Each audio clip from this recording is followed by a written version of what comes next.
So as I look back, I do miss some of the memories, and I definitely miss who I thought he was, and I also miss who I projected him to be. Because a lot of, when I look back, I was projecting onto him what I wanted him to be. And this is why you cannot be falling in love or in lust or becoming infatuated with potential. Because potential is not real. You need to be looking at who this person is today and how they are acting and showing up right now. You got to pay attention to the reality, not the potential. Because potentially, I had the mindset of, when I met him, he was working full time and he was painting. And he was a painter. That's another thing that I would later find out is, like, he's not consistent with anything in his life. Anything. And I mean literally, this person would have a hobby for a quick moment of time and then drop that hobby and act like it never existed and never go back to it. And then pick something else up. And that's exactly how he does relationships. This person is not going to be committed or consistent with a damn thing because that's not who he is. But he'll fake like he is at the beginning, which is why we call it the love bomb. Because a lot of times when you first meet somebody, you're coming in with your representative. Some of us are literally coming in with representatives, aka a fake person, because it's not who we are. And then some of us are literally, what you see is what you get. I'm not here to sit up here and fake the funk for what? And that's also something. Somebody that has to lie and fake an entire personality is clearly somebody that's insecure. Because if you're secure, why can't you just be yourself? Why can't you just be honest?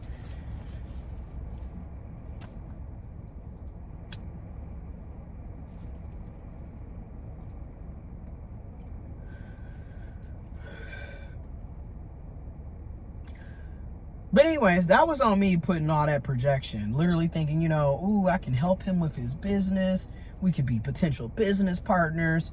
He seems to be so family oriented and all this. And all of that was absolute bullshit. He cannot stand his sisters. He doesn't do anything but complain about his entire family. And don't get me wrong, most of us are complaining about our families. But we all know there is a level between healthy complaints and then you literally despising your family members. Like, there's a big difference here. And you could just see the jealousy that was constantly an ongoing issue. And again, at 30, I'm 32, he's 35. We're too old to be doing a lot of that, which is another reason why when I would leave, I would be gone. And he would typically be the one reaching out, hoovering me back in. And I also allowed him to reach out to me. I allowed myself to respond back, which is why I made the conscientious decision this time around to block his ass. Because I don't want you to have the opportunity to reach out to me. Because I realize I have a weakness. My dumb ass will respond and I will put myself back into another cycle of bullshit. So to avoid that, you're blocked.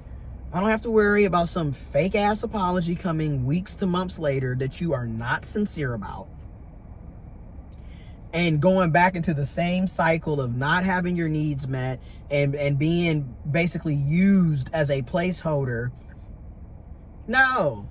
This person literally lied about being monogamous and relationship oriented. Knowing that he was a hoe that will literally sleep with any and everything around. And you could have just been real. You know why you could have been real? Because I literally was open and honest to you about being ethically non-monogamous. So why are you lying to somebody that's okay with you having other partners.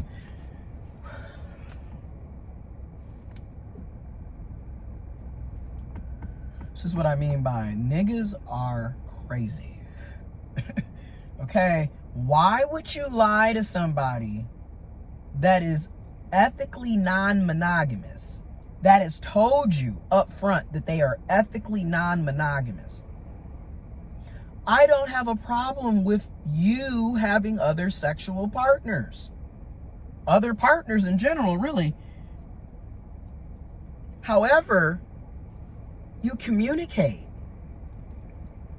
There's trust, there's transparency, there's honesty. You let people know, hey, I'm hooking up with such and such, or I hooked up with somebody tonight. You're getting tested on a regular basis. You're on PrEP. You're using condoms. You're taking health precautions.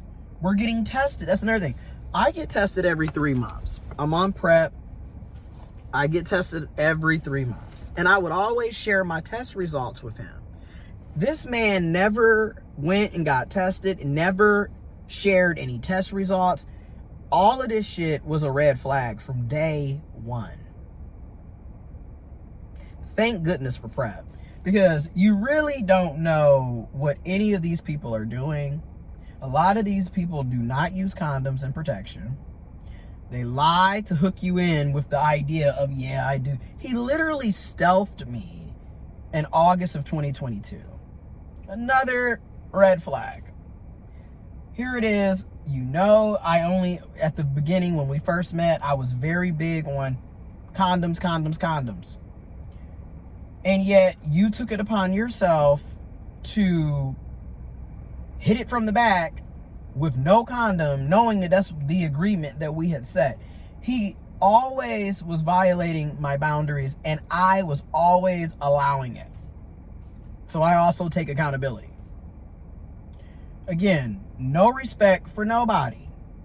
Don't nobody know where your nasty ass dick has been? And seeing how you like to fuck meth addicts and everything else, it's just like, really? And yet, this is the same person that will turn around and talk shit about folks having drug addictions, yet that's who you're sleeping with. Which is something that I would later learn. Like, a lot of the things that he was saying and doing was projection. You know what I'm saying? And that's why it was just kind of funny, looking back. Again, he should have been kicked to the curb in August of 2022.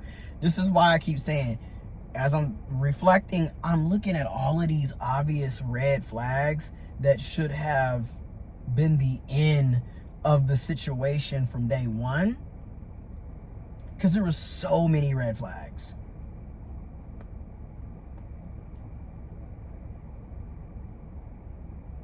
Another thing is, in a healthy relationship dynamic, you're pursuing each other. It's not one chasing after the other. It's not one playing hard to get. It's not one being hot and cold. It is a consistent pursuit between two or more people. In these unhealthy dynamics, you're typically the one chasing after them. Yet at the beginning, they were the ones that put it on heavy and made it seem like they wanted what you wanted, right? Again, everything's fake. Everything's a facade. This is why in the beginning, you don't know people. Arguably, the first 3 to 6 months, you should kind of assume this person is probably full of shit. Because 9 times out of 10, you're dealing with their representative. You're not dealing with the real them. That doesn't come out to 3 to 6 months later. And in some cases, it could be well over a year before you actually see the real them.